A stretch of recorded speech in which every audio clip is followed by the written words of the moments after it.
And this one, it's the exterior.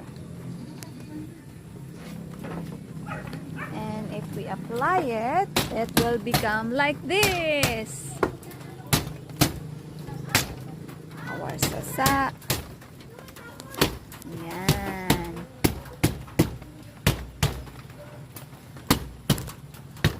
Dahil ako ay makulit. Excuse me dito.